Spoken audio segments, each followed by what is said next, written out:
عورت نے حد کراس کر دی، زنا کے لیے لڑکی کے اوپر جادو کرایا۔ یہ عورت شادی شدہ تھی اور انتہائی خوبصورت تھی۔ وہ عورت کے اوپر جب ہوس سوار ہو تو وہ اچھا برا نہیں دیکھتی۔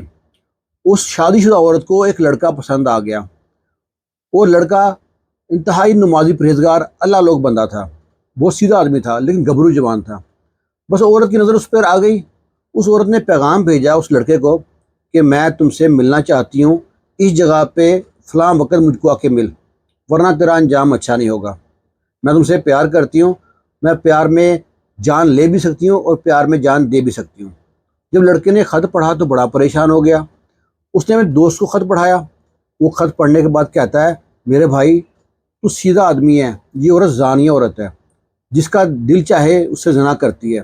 بہت سے لوگ اس کے ساتھ سونے کے لیے بہت پیسے دینے کو تیار رہتے ہیں، پر اس کی اپنی مرضی ہوتی ہے، جس پہ دل آئے اس کے ساتھ سوتی ہے۔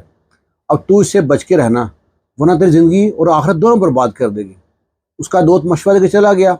اس بندے نے ایک بوڑھی عورت کے ذریعے پیغام بھیجا اس عورت کو، میرا پیچھا چھوڑ دے اور میں نہ تم سے ملنے آؤں گا اور نہ تمہیں مجھ کو دیکھنے کی ضرورت ہے۔ اب وہ جو عورت ہے نا، وہ اس پہ جادو کرا دیتی ہے۔ جادو کراتی ہے نارمل سا، تاکہ کھنچا رہے، اس کو ہر وقت اس عورت کی فکر رہے۔ جہاں بھی بیٹھا ہوتا نا، اس کو عورت کی فکر ہوتی، اور وہ نہ اس کے بارے میں سوچتا رہتا، نہ چاہتے ہوئے کھاتے پیتے سوتے اٹھتے جاگتے اس کو خیال رہتا زانی عورت کے، اور اس کے ذہن میں اس کے بارے میں بہت غلط خیال آتے۔ اس نے پھر کیا کرنا، وضو کرنی، 2 رکعت نفل ادا کرتا اور ہمیشہ باوضو رہتا۔ جب عورت نے کچھ دن دیکھا کہ بندہ بس میں نہیں آ رہا، عورت سمجھ گئی کہ بندہ بڑا نمازی پرہیزگار ہے۔ اس عورت نے جاتی ہے ایک اور پیر کے پاس، بابے کے پاس، جو کالا جادو کرتے ہیں۔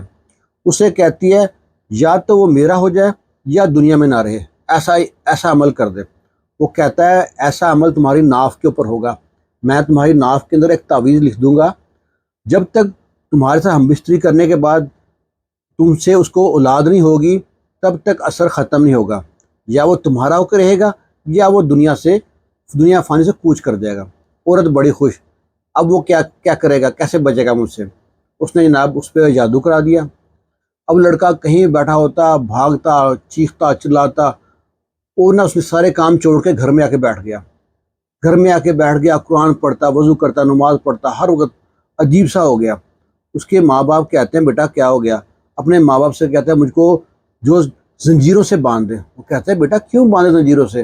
وہ سارا واقعہ بتاتا ہے کہ فلاں نامی ایک عورت ہے، وہ زانیہ عورت ہے، اس کا دل مجھ پہ آ گیا، مجھ کو گناہ کے لیے اکسا رہی ہے، میں نے انکار کر دیا، اس نے مجھ پہ جادو کرا دیا، اب میں بچ نہیں سکتا، مجھ کو زنجیروں سے باندھ کے آپ کمرے میں بند کر دیں، میں کتنا بھی کہوں آپ نے دروازہ نہیں کھولنا۔ ماں باپ بڑے پریشان ہوتے ہیں، وہ بھی مسئلے بیٹھ جاتے ہیں، نمازیں پڑھتے ہیں، لیکن بچہ بار بار چیختا چلاتا ہے، اس کو زنجیروں سے باندھ کے کمرے میں بند کر دیتے ہیں۔ وہ چیختا ہے، چلاتا ہے، شور مچاتا ہے، دیواروں کو اپنے سر سے ٹکریں مارتا ہے، پوری طرح چیختا ہے۔ ایسے جب تھوڑی دیر بعد اس طرح چیخ رہا ہے جس طرح کوئی بیل ذبح کرتے نا، اس طرح کی آواز آ رہی ہے۔ گھر والے بڑے پریشان، وہ بھی اپنی نمازیں پڑھی جا رہے ہیں، قرآن پڑھی جا رہے ہیں۔ کوئی گھنٹے ڈیڑھ بعد چیخنے کی آواز ختم ہو گئی۔ ماں باپ کو بڑی فکر ہوئی، جا کے جب دروازہ کھول کے دیکھا ہے، اس کی ناک اور منہ سے خون جاری تھا اور دنیا فانی سے کوچ کر گیا تھا۔ اتنا خطرناک عمل تھا جادو کا۔ یہ واقعہ پاکستان کا تو نہیں ہے، یہ تیونس کا واقعہ بتاتے ہیں۔ اس واقعے کے بارے میں صداقت کیا ہے مجھے نہیں معلوم، ایک تحریر تھی، میں نے تحریر آپ سے شیئر کی ہے۔ واللہ علم، میں نے ایسے گھر دیکھے ہیں، ان کے گھر پیٹیوں میں رکھے ہوئے بستر جل جاتے تھے، پھر وہ اپنا پورا سامان جو تھا نا، مسجد کی ایک جگہ تھی، کمرہ تھا، وہاں پہ رکھتے تھے تو بچتا تھا۔